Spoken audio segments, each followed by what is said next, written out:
Hi hello ನಮಸ್ಕಾರ ಸ್ನೇಹಿತರೆ. ಕೊನೆಗೂ ಕೂಡ ಇಲ್ಲಿ ಶಂಕರನಿಗೆ ತನ್ನ ಮಗಳು ಭುವಿ ಅನ್ನೋ ಸತ್ಯ ಗೊತ್ತಾಗೇ ಬಿಡುತ್ತಾ. ಏನಾಯ್ತು ಏನು ಕಥೆ ಇದೆಲ್ಲವನ್ನ ಕೂಡ ತಿಳ್ಕೋಬೇಕು ಅಂದರೆ ಈಗಲೇ ನಮ್ಮ ಈ ಚಾನಲ್ನ ಸಬ್ಸ್ಕ್ರೈಬ್ ಮಾಡಿ, ಹಾಗೆ ಈ ಒಂದು ವಿಡಿಯೋವನ್ನು ಪೂರ್ತಿಯಾಗಿ ನೋಡೋದನ್ನು ಯಾವುದೇ ಕಾರಣಕ್ಕೂ ಕೂಡ ಮರಿಬೇಡಿ. ಇಲ್ಲಿ ಶಂಕರನನ್ನ ಹುಡುಕಿ ಹೊರಟಂತಹ ಗೌರಿ ಮನೆಯಲ್ಲಿ ಎಲ್ಲರೂ ಕೂಡ ಗಾಬರಿ ಆಗಿದ್ದಾರೆ. ಇತ್ತ ಕಡೆ ಶಂಕರನ ಅಮ್ಮ ಮತ್ತು ಅದಕ್ಕೆ ಇಬ್ಬರು ಕೂಡ ಅಲ್ಲಿ ಏನಾಯಿತು, ಇಲ್ಲಿ ಶಂಕರ ಸಿಕ್ಕದ್ನೋ ಇಲ್ವೋ ಅಂತ ಹೇಳಿ ತುಂಬ ಗಾಬರಿ ಮಾಡ್ಕೊಂಡಿರ್ತಾರೆ. ಈ ಕಡೆ ಪಂಕು ಬಂದು ಕಾಫಿ ಟೀ ಕೊಟ್ಟರು ಕೂಡ ಏನನ್ನ ಕೂಡ ಬೇಡ ಅಂತ ಹೇಳ್ತಿದ್ದಾರೆ. ಅತ್ತ ಕಡೆ ಗೌರಿ ಅಮ್ಮ ಇಲ್ಲಿ ಶಂಕರನ ಅತ್ತಿಗೆಗೆ ಕಾಲ್ ಮಾಡ್ತಿದ್ದಾರೆ. ಇತ್ತ ಕಡೆ ಅವರ ಶಂಕರನ ಫ್ರೆಂಡ್ಸ್ ಕೂಡ ಇದ್ದಾರೆ. ಏನಿದು ಗೌರಿ ಅಮ್ಮ ಕಾಲ್ ಮಾಡ್ತಿದ್ದಾರೆ, ನಾನು ಏನು ಮಾಡಲಿ, ಕಾಲ್ ಪಿಕ್ ಮಾಡಲೋ ಏನು ಗೌರಿ ಎಲ್ಲಿ ಅಂತ ಹೇಳಿದರೆ ಏನು ಹೇಳಲಿ ಅಂತ ಹೇಳಿ ಇಲ್ಲಿ ಅದಕ್ಕೆ ಅನ್ಕೋತಿದ್ದಾಗೆ ದಯವಿಟ್ಟು ನೀವು ಕಾಲ್ ರಿಸೀವ್ ಮಾಡಬೇಡಿ. ಯಾಕಂದರೆ ಅವರು ಅದಕ್ಕೆ ಕಾಲ್ ಮಾಡಿ ಗೌರಿ ಅಕ್ಕಂಗೆ ಕಾಲ್ ಮಾಡಿದ ನಂತರನೇ ನಿಮಗೆ ಕಾಲ್ ಮಾಡಿರ್ತಾರೆ, ಅವ್ರು ಪಿಕ್ ಮಾಡಿಲ್ಲ ಅಂತ ನೀವು ಕೂಡ ಕಾಲ್ ರಿಸೀವ್ ಮಾಡೋಕ್ಕೆ ಹೋಗಬೇಡಿ ಅಂತ ಹೇಳಿ ಶಂಕರನ ಸ್ನೇಹಿತರು ಹೇಳ್ತಾರೆ.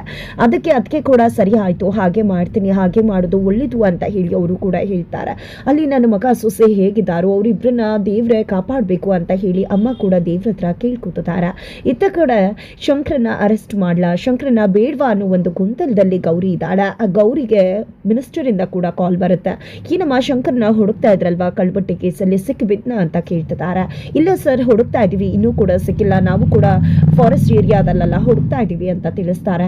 ನೋಡಮ್ಮ ನೀನು ಒಂದು ಆಫೀಸರು, ನೀನು ಹಾನೆಸ್ಟ್ ಆಫೀಸರ್ ಅನ್ನೋ ಕಾರಣಕ್ಕೆ ನಾವೊಂದು ಈ ಕೇಸಲ್ಲಿ ನಿನ್ನನ್ನು ಇನ್ವಾಲ್ವ್ ಮಾಡಿದ್ದೀವಿ. ನೀನು ಬೆಸ್ಟ್ ಆಫೀಸರ್, ಹಾನೆಸ್ಟ್ ಆಫೀಸರ್ ಅಂತ ಅನ್ನಿಸ್ಕೊಂಡಿದ್ಯಾ. ಈ ಒಂದು ಕೇಸಲ್ಲಿ ನನ್ನ ಗಂಡ ಅನ್ನೋ ಕಾರಣಕ್ಕೆ ಯಾವುದೇ ರೀತಿಯಲ್ಲೂ ಕೂಡ ನೀನು ನಿನ್ನ ಗಂಡನ ಎಸ್ಕೇಪ್ ಮಾಡೋ ಕೆಲಸವನ್ನು ಮಾಡಬೇಡ. ನೀನು ಕಾನೂನಿಗೆ ಸರ್ಕಾರಕ್ಕೆ ಮಾತು ಕೊಟ್ಟಿದ್ಯಾ ಅನ್ನೋದು ನೆನಪಿಲ್ಲಿ. ಮೊದಲು ಆಫೀಸರ್ ಆಗಿ ನೀನು ನೋಡ್ಕೋಬೇಕಾಗತ್ತೆ, ಆ ನಂತರನೇ ನಿನ್ನ ಗಂಡ ಮನೆ ಮಕ್ಕಳು ಎಲ್ಲವೂ ಕೂಡ. ನೀನು ಒಬ್ಬ ಆನೆಸ್ಟ್ ಆಫೀಸರ್ ಅನ್ನೋ ನಂಬಿಕೆ ನಮಗಿದೆ, ಅದನ್ನು ಬಿಟ್ಟು ನೀನು ಸರ್ಕಾರಕ್ಕೆ ದ್ರೋಹ ಬಗ್ಗೆ ಕೆಲಸ ಮಾಡಬೇಡ ಅಂತ ಹೇಳಿ MLA ಕೂಡ ಎಚ್ಚರಿಸ್ತಾರೆ. ಈ ಒಂದು ಮಾತನ್ನು ಕೇಳಿಸ್ಕೊಂಡಂತಹ ಗೌರಿಗೆ ಅನ್ಸುತ್ತೆ, ಏನು ಮಾಡ್ತಿದ್ದೀನಿ ನಾನು ಇಲ್ಲಿ, ಒಂದು ಆಫೀಸರ್ ಆಗಿ ಕೆಲಸ ಮಾಡಲು, ಒಂದು ಹೆಣ್ಣಾಗಿ ನೋಡಲು ಏನು ಮಾಡಬೇಕು ಅಂತಾನೆ ತೋಚ್ತಿಲ್ವಲ್ಲ. ನಿಜಕ್ಕೂ ಕೂಡ ನಾನು ಶಂಕರ್ನವ್ರನ್ನ ಅರೆಸ್ಟ್ ಮಾಡಿಬಿಡ್ಲ, ನಿಜಕ್ಕೂ ಕೂಡ ನಾನು ಒಂದು ಆಫೀಸರ್ ಆಗಿ ಗೌರ್ಮೆಂಟ್ಗೆ ಮಾತು ಕೊಟ್ಟಿದ್ದೀನಿ, ಸರ್ಕಾರಕ್ಕೆ ಕೊಟ್ಟ ಮಾತನ್ನು ನಾನು ಯಾವುದೇ ಕಾರಣಕ್ಕೂ ಕೂಡ ಮೀರಬಾರ್ದು, ಇಲ್ಲ ನಾನು ಅರೆಸ್ಟ್ ಮಾಡಿಬಿಡ್ತೀನಿ ಅಂತ ಹೇಳಿ ಒಂದು ಕ್ಷಣ ಗೌರಿ ಅನ್ಕೋತಾಳೆ. ತದನಂತರ ನಾನು ಈಗ ಆಫೀಸರ್ ಆಗಿಬಿಟ್ರೆ ಖಂಡಿತ ಒಂದು ಹೆಣ್ಣಾಗಿ ನಾನು ಏನು ಮಾಡಲಿ, ಒಂದು ಆಫೀಸರ್ಗಿಂತ ಮೊದಲು ಒಂದು ಹೆಣ್ಣಾಗಿ ನಾನು ಯೋಚನೆ ಮಾಡಬೇಕಾಗತ್ತಾ, ನನ್ನ ಗಂಡ ತಪ್ಪು ಮಾಡಿಲ್ಲ ಅಂದಮೇಲೆ ನಾನು ಯಾಕೆ ಅರೆಸ್ಟ್ ಮಾಡಬೇಕು ಅಂತ ಕೂಡ ಹೇಳಿ ಇಲ್ಲಿ ಗೌರಿ ಯೋಚನೆ ಮಾಡ್ತಾರೆ. ತದನಂತರ ಅಲ್ಲಿಗೆ ಶಂಕರ ಅವರು ಬಂದದ ಈ ಕಡೆ ನನ್ನನ್ನು ಅರೆಸ್ಟ್ ಮಾಡಬೇಕು ಅಂತ ಅಂದ್ಕೊಂಡಿದ್ರ, ನನ್ನ ಅರೆಸ್ಟ್ ಮಾಡಿ ಅಂತ ಹೇಳಿಬಿಡ್ತಾರೆ. ಕೈಗೆ ಕೋಳ ಹಾಕಿ ಅಂತಿದ್ದಾಗ, ಇಲ್ಲ ನಾನು ಯಾಕೆ ನಿಮ್ಮನ್ನು ಅರೆಸ್ಟ್ ಮಾಡಲಿ, ನನ್ನ ಗಂಡನ ನಾನು ಅರೆಸ್ಟ್ ಮಾಡೋದಲ್ಲ, ನನ್ನ ಗಂಡ ಯಾವುದೇ ರೀತಿ ತಪ್ಪು ಮಾಡಿಲ್ಲ ಅಂದಮೇಲೆ ನನ್ನ ಗಂಡನ ನಾನು ಅರೆಸ್ಟ್ ಮಾಡಲ್ಲ, ನಾನು ನನ್ನ ಮನಸ್ಸಲ್ಲಿ ನನ್ನ ಗಂಡನ ಬಂದಿ ಮಾಡ್ತೀನಿ ಅಂತ ಹೇಳಿ ಅಪ್ಕೋತಾಳೆ. ನೀವು ಸತ್ಯವನ್ನು ಹುಡುಕಬೇಕು, ಇದಕ್ಕೆ ಕಾರಣ ಯಾರು ಅನ್ನೋದನ್ನು ಪತ್ತೆ ಹಚ್ಚಬೇಕು, ನೀವಿಲ್ಲಿಂದ ಎಸ್ಕೇಪ್ ಆಗಬೇಕು ಅಂತ ಕೂಡ ಹೇಳ್ತಾಳೆ. ತದನಂತರ ಇಲ್ಲಿ ಹಾಗೆ ನಿದ್ರೆಗೆ ಜಾರ್ತಾರೆ ಇಬ್ಬರು ಕೂಡ. ಸ್ವಲ್ಪ ಹೊತ್ತು ಆಗ್ತಿದ್ದಾಗೇ ಅಲ್ಲಿ ಪೊಲೀಸ್ ಅವರು ಬಂದು ಗೌರಿಯನ್ನು ಸುತ್ತುವರಿತಾರೆ. ಗೌರಿ ಪಕ್ಕದಲ್ಲಿ ಬರೀ ಗೌರಿ ಮಾತ್ರ ಇರ್ತಾಳೆ, ಪಕ್ಕದಲ್ಲಿ ಇದ್ದಂತಹ ಶಂಕರು ಅವರು ಅಲ್ಲಿ ಇರುವುದಿಲ್ಲ, ಅವರ ಜಾಕೆಟ್ ಮಾತ್ರ ಗೌರಿಗೆ ಹಾಕಿ ಹೋಗ್ಬಿಟ್ಟಿರ್ತಾರೆ.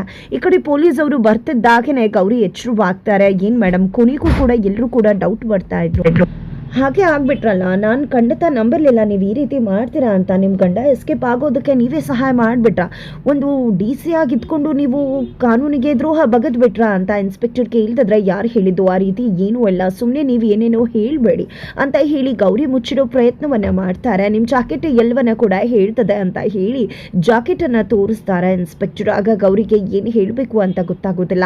ನಮ್ಮ ಒಂದು MLA ಹೇಳ್ತಾ ಇದ್ರು, ಖಂಡಿತ ಅವರು ಹೇಳಿದ ಮಾತು ನಿಜ ಆಯಿತು, ಅದೇ ಕಾರಣಕ್ಕೆ ಅವರು ನನ್ನನ್ನು ನೇಮಕ ಮಾಡಿದ್ದಾರೆ, ನನಗೆ ಫುಲ್ ಪವರನ್ನು ಕೂಡ ಕೊಟ್ಟಿದ್ದಾರೆ, ಇನ್ನು ಮುಂದೆ ಯಾವುದೇ ಕಾರಣಕ್ಕೂ ಕೂಡ ಈ ಒಂದು ಕೇಸಲ್ಲಿ ಈ ಒಂದು ಟೀಮಲ್ಲಿ ನೀವು ಇರ್ಕೂಡ್ತು ಅಂತ ಹೇಳ್ತಾರೆ. ಅದು ಹೇಗೆ ಸಾಧ್ಯ ಆಗತ್ತೆ, ನಾನು ಇದ್ದೇ ಇರ್ತೀನಿ ಅಂತ ಹೇಳಿ ಇಲ್ಲಿ ಗೌರಿ ಹೇಳಿದ್ದಕ್ಕೆ, ಹೌದಾ ಹಾಗಿದ್ರೆ ನಾಳೆ ಮಿನಿಸ್ಟರಿಂದನೇ ನಿಮಗೆ ಕಾಲ್ ಬರುತ್ತೆ, ನೀವು ಈ ಟೀಮಲ್ಲಿ ಇರುವುದಿಲ್ಲ, ನನಗೆ ಫುಲ್ ಪವರ್ ಇದೆ ಅಂತ ಹೇಳಿ ತೆಗೆದಾಕ್ತಾ ಇದ್ದೀನಿ ಅಂತ ಹೇಳಿ ಅವರನ್ನು ತೆಗೆದಾಕ್ಬಿಡ್ತಾರೆ. ಇತ್ತ ಕಡೆ ನಿಜಕ್ಕೂ ಕೂಡ ಜೈಲಿಂದ ಬಂದಿರತಕ್ಕಂತಹ ಶಂಕರನ ಅಪ್ಪ, ಅಣ್ಣ ಹಾಗೆ ಗಂಗಾ ಎಲ್ಲರೂ ಕೂಡ ಕೇಕೆ ಹಾಕಿ ನಗ್ತಿದ್ದಾರೆ, ಸಂಭ್ರಮಿಸ್ತಿದ್ದಾರೆ.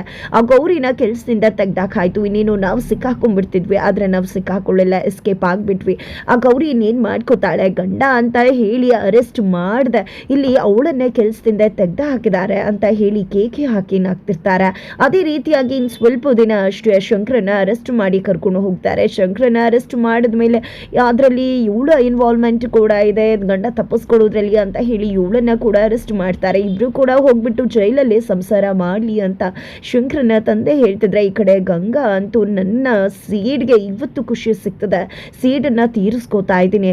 ಆ ಗೌರಿ ಮತ್ತೆ ಶಂಕರನ ವಿರುದ್ಧ ಅವರಿಬ್ರು ಯಾವತ್ತಿಗೂ ಕೂಡ ಒಂದಾಗಬಾರ್ದು, ಇಬ್ರು ಕೂಡ ದೂರನೇ ಇರಬೇಕು ಅಂತ ಹೇಳಿ ಗಂಗಾ ಕೂಡ ಹೇಳ್ತಿದ್ದಾರೆ. ತದನಂತರ ಇದ್ದ ಕಡೆ ಗೌರಿ ಮನೆಗೆ ಬರ್ತಾಳೆ. ಮನೆಗೆ ಬರ್ತಿದ್ದಾಗೆ ಅತ್ತೆ ಮತ್ತೆ ಅತ್ತೆ ಇಬ್ರು ಕೂಡ ಗೌರಿ ಶಂಕರ ಎಲ್ಲಿ ಅಂತ ಹೇಳಿದಾಗ ಅವರು ತಪ್ಪಿಸ್ಕೊಂಡ್ಬಿಟ್ರು ಅಂತ ಹೇಳ್ತಾರೆ. ಏನ್ ಮಾತಾಡ್ತಿದ್ಯಾ, ನೀನು ಅವನ್ನ ಹಿಡಿಯೋಕೆ ತಾನೇ ಹೋಗಿದ್ದು ಅಂದಾಗ, ಹೌದು ನಾನು ಹಿಡಿಯೋಕೆ ಅಂತ ಹೋಗಿದ್ದು, ಆದ್ರೆ ಕಾನೂನಿನ ದೃಷ್ಟಿಯಲ್ಲಿ ಗೌರ್ಮೆಂಟ್ ದೃಷ್ಟಿಯಲ್ಲಿ ಮಾತ್ರ, ಆದ್ರೆ ನಾನು ಅಲ್ಲಿ ಹೋಗಿದ್ದು ಅವರನ್ನ ತಪ್ಪಿಸ್ಕೊಳ್ಳೋ ಹಾಗೆ ಮಾಡೋದಕ್ಕೆ. ಆದ್ರೆ ನನ್ನ ಮೈ ಮೇಲೆ ಇದ್ದಂತಹ ಜಾಕೆಟ್ ಇಂದ ಪೊಲೀಸ್ ಅವ್ರಿಗೆ ನಾನು ಅವ್ರಿಗೆ ಸಹಾಯ ಮಾಡಿದ್ದೀನಿ ಅಂತ ಗೊತ್ತಾಗೋಯ್ತು, ಹಾಗಾಗಿ ಅವರು ನನ್ನನ್ನ ಟೀಮಿಂದ ಹೊರಗಡೆ ಇಟ್ಬಿಟ್ರು ಅಂತ ಹೇಳಿ ಗೌರಿ ಹೇಳ್ತಾರೆ. ನಿಜಕ್ಕೂ ಕೂಡ ನಿನ್ ಬಗ್ಗೆ ಹೆಮ್ಮೆ ಆಗ್ತದೆ ಮಗಳೇ, ಕೊನೆಗೂ ಕೂಡ ನಿನ್ನ ಗಂಡನ ನೀನು ಹಿಡ್ದಾಕ್ಲಿಲ್ವಲ್ಲ, ನಾವು ತುಂಬಾ ಗಾಬರಿ ಆಗ್ಬಿಟ್ಟಿದ್ವಿ, ಎಲ್ಲಿ ಇಟ್ಕೊಟ್ಬಿಡ್ತೀಯಾ ಅಂತ ಅತ್ತೆ ಹೇಳಿದಾಗ, ಅತ್ತೆ ನನ್ನ ಮೊದಲು ಆಫೀಸರ್ಗಿಂತ ಅವರ ಹೆಂಡತಿ ಅಂತ ಹೇಳಿ ಗೌರಿ ಹೇಳ್ತಾರೆ. ನಂತರ ಸರಿ ಆಯ್ತು ಬಾ ಅಂತ ಹೇಳಿ ಒಳಗಡೆ ಕರ್ಕೊಂಡು ಹೋಗ್ತಾರೆ. ಈ ಕಡೆ ಗೌರಿಗೆ ನೆನಪಾಗುತ್ತೆ, ನಾನು ಟ್ರ್ಯಾಕರ್ ಇಟ್ಟಿದ್ದೆ ಅಲ್ವಾ, ಎಲ್ಲಿ ಹೋಗಿರ್ಬೋದು ಅವರು ತಿಳ್ಕೋಬೇಕು ಅಂತ ಹೇಳಿ ಲ್ಯಾಪ್ಟಾಪನ್ನು ಓಪನ್ ಮಾಡ್ತಾಳೆ. ಓಪನ್ ಮಾಡ್ತಿದ್ದಾಗೆ ಗೊತ್ತಾಗತ್ತೆ ಇಲ್ಲಿ ಶಂಕರ ಊಟಿಲಿದ್ದಾರೆ ಅಂತ. ಊಟಿಲಿರ್ತಕ್ಕಂಥ ಶಂಕರ ಯಾವುದೇ ಕಾರಣಕ್ಕೂ ಕೂಡ ಈ ಪೊಲೀಸ್ ಅವ್ರ ಕೈಗೆ ಸಿಗೋದಿಲ್ಲ, ಖಂಡಿತವಾಗ್ಲೂ ಕೂಡ ಅವರು ಎಸ್ಕೇಪ್ ಆಗಿದಾರ. ಅವರು ಔಟ್ ಆಫ್ ಸ್ಟೇಟ್ ಇರೋದ್ರಿಂದ ತುಂಬಾ ಸುಲಭವಾಗಿ ಅವರನ್ನ ಹಿಡಿಯೋದು ಕಷ್ಟವಾಗತ್ತೆ, ಇನ್ನು ಅವರು ಸೇಫ್ ಅಂತ ಹೇಳಿ ಇಲ್ಲಿ ಗೌರಿ ಅನ್ಕೋತಾಳೆ. ಅಷ್ಟರಲ್ಲಿ ಭುವಿ ಮತ್ತೆ ಇಲ್ಲಿ ಚಿಕ್ಕಪ್ಪ ಅಂತ ಅನ್ಕೊಂಡು ಅವರ ಅಣ್ಣನ ಮಗ ಇಬ್ರು, ಶಂಕರನ ಅಣ್ಣನ ಮಗ ಇಬ್ರು ಕೂಡ ಬರ್ತಾರೆ. ಅಮ್ಮ ಶಂಕರ ಮಾಮನ ಇಟ್ಕೊಟ್ಬಿಟ್ಯಾ ಅಂತ ಹೇಳಿದಾಗ, ಇಲ್ಲ ಕಂದ ಅಂತ ಹೇಳ್ತಾರೆ. ಹಾಗಾಗಿ ಮಕ್ಳಿಗೂ ಕೂಡ ತುಂಬಾ ಅಂದ್ರೆ ತುಂಬಾ ಖುಷಿ ಆಗತ್ತೆ. ಇದರ ನಡುವೆ ಶಂಕರ ಅವರು ಒಂದು ಹಾಸ್ಪಿಟಲ್ಗೆ ಹೋಗ್ತಾರೆ. ಆ ಒಂದು ವಿಷಯ ಇಲ್ಲಿ ಗೌರಿಗೂ ಕೂಡ ಟ್ರ್ಯಾಕರ್ ಮುಖಾಂತರ ಗೊತ್ತಾಗ್ತಾ ಇದೆ. ಏನದು ಶಂಕರ ಅವರು ಗೌರಿ ಶಂಕರ ಹಾಸ್ಪಿಟಲ್ಗೆ ಹೋಗಿದಾರ ಅಂತ ಹೇಳಿ ಇಲ್ಲಿ ನಿಜಕ್ಕೂ ಕೂಡ ಗಾಬರಿ ಆಗ್ತಿದ್ದಾಳೆ ಇಲ್ಲಿ ಗೌರಿ ಕೂಡ.